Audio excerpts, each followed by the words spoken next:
एकसारखा विचार करत होते. अरे कित्येक वेळा त्याने माझ्यावर सॉरी केली, मला अपयश येऊ लागलं, पण आजचा दिवस मात्र शुभ दिवस आहे. अरे आज त्याच्यावर माझ्यावर आक्रमण केलं आणि त्याचा घात करण्यासाठी मी तत्पर झाले.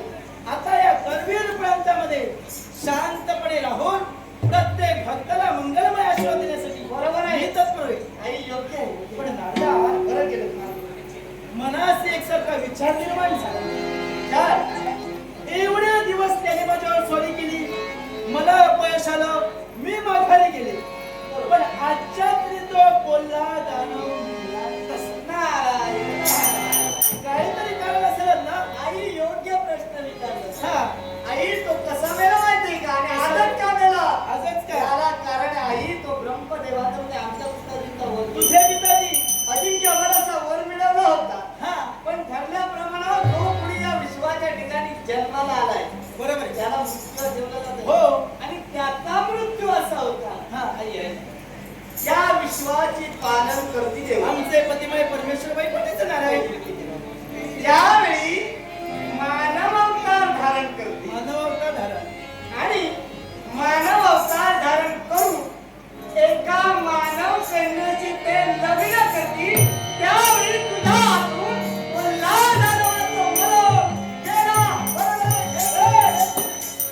काय घेटाळे देटाळे गेला ना अभिनंदन. अरे बोलता बोलता बोलून गेलास. माझे पतिमय परमेश्वर वैकुंठीचे नारायण यांनी जर मानव अवतार धारण केला आणि एका मानव कन्येशी नारदा आई हे चुकीचं केलं. देवाने लग्न केलं, त्यांची प्रथम पत्नी कोण? अर्थात मी ना. मग मी असताना देवाने दुसरं लग्न केलंच कसं? आता मी शांत बसलो आहे. आता मी निघाले. माझं अपमान. काय नारदा मला सांग, अशी कोणती स्त्री पुन्हा समय देवाने लग्न केल्यावर असा? कोणती? पद्मावती पद्मावती. त्या पद्मावतीच्या देवाने लग्न केलं असेल. शांत बसला नाही, विचार मला नाही, देवाला नाही.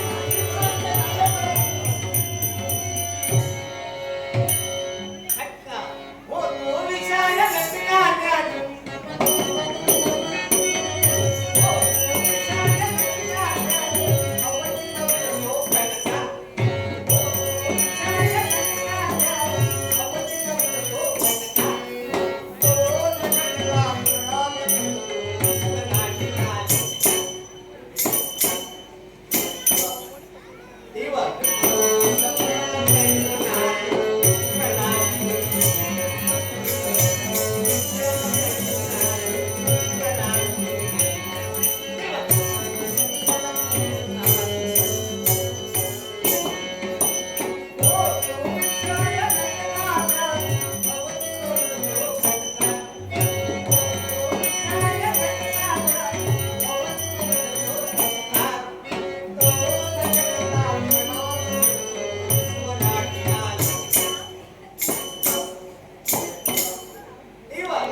परमेश्वर आहे. खरंच नाही. साऱ्या सुखाची प्राप्ती माझ्या जीवनात झाली नाही. कशाची मिळण्यात नाही. पण प्रत्येक स्त्रीला प्रिय काय असते? आपल्या सौभाग्याचं कोण? प्रत्येक स्त्रीचा खऱ्या दागिना कोण असेल तर आपल्या सौभाग्याचं दर. आणि म्हणूनच देवा क्षणोक्षणी पदोपदी माझी एकच प्रार्थना असते. देवा माझे सौभाग्याचं रक्षण कर. त्यांच्या प्रत्येक इच्छांच्या परिपूर्ण कर. पण आम्ही सात शृंगार केलाय ना तो कुणासाठी असेल तर माझ्या पतीने परमेश्वराचा. आणि म्हणून अहो मी तुमची वाट पाहते. पत्रा चढे मोतिकांच्या रांगोळ्या घेणाऱ्या चमड्या गुड्या डोळ्या कुणाचं स्वागतासाठी नाही. फक्त तुमच्या स्वागतासाठी. पण आम्ही माझे प्रिय तर माझे नाही येणार. हो येणार येणार येणार येणार येणार येणार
वैकुंठीचे नारायणांची धर्मपत्नी लक्ष्मी देवी.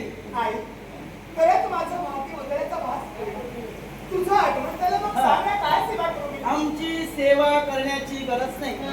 मी इथं का आले? तर माझे पतिमय परमेश्वर म्हणजे वैकुंठीचे नारायण तुझ्या मालाच्या ठिकाणी त्यांना नेण्यासाठी मी आले. आई तुमचा गैरसमज होतोय. अहो इथे राहतो ना माझ्या कुंपक घरी म्हणजे माझ्या स्त्री निवास आणि मी इथे राहतो. आपली सौभाग्य निघता इथे नाही. बघा वैकुंठीचे नारायण तू म्हणतेस तुझे पतिमय परमेश्वर श्रीनिवास हे एकच आहेत. कारण देव हे नटनाटकी आहे. कोणत्या वेळी कोणता अवतार धारण करते हे सांगता येणार नाही. तेव्हा माझे पतिमय परमेश्वर तुझ्या मनात माझ्या आता तू नवसार सुरू झाला मग जा ना मुळीच नाही. जोपर्यंत माझे पतिमय परमेश्वर येते तोपर्यंत तुझ्या मनात